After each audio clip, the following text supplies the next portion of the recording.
In the last video, I was trying to explain how this thought-created world is really like a simulation of reality, and we spend half of our time in the simulation of thinking, daydreaming, mind-wandering.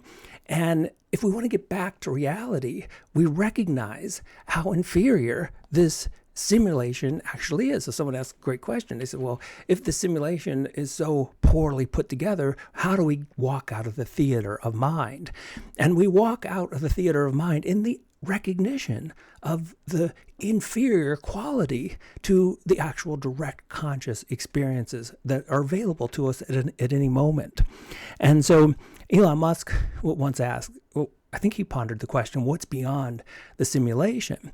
And that's a great question, because when we jump out of this mind matrix and come back to the direct conscious experience of tasting our coffee or the sun on our face or taking a conscious breath, we've jumped out of the thinking matrix and back into the conscious reality. And there is no reality that's more base than this reality of direct conscious experience.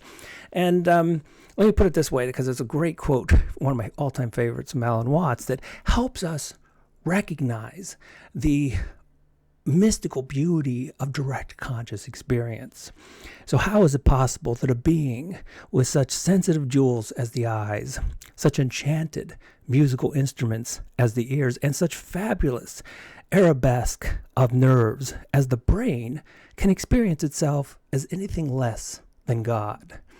And that was perfectly put. Just focus on that as a meditation, and there's still the seduction of mind wandering, but when you recognize you're making a terrible trade, that it makes it much easier to step back into the mystical world of being conscious throughout the rest of your day. And I also like to talk about this in light of the Ph.D. I talk about them quite often because they live in the real world versus the simulation all the time, or at least most of the time. When Dan Everett, when he was talking about what is truth? What is reality to him? He put it this way. Truth to the Ph.D. is catching a fish, rowing a canoe, laughing with your children, loving your brother, dying of malaria.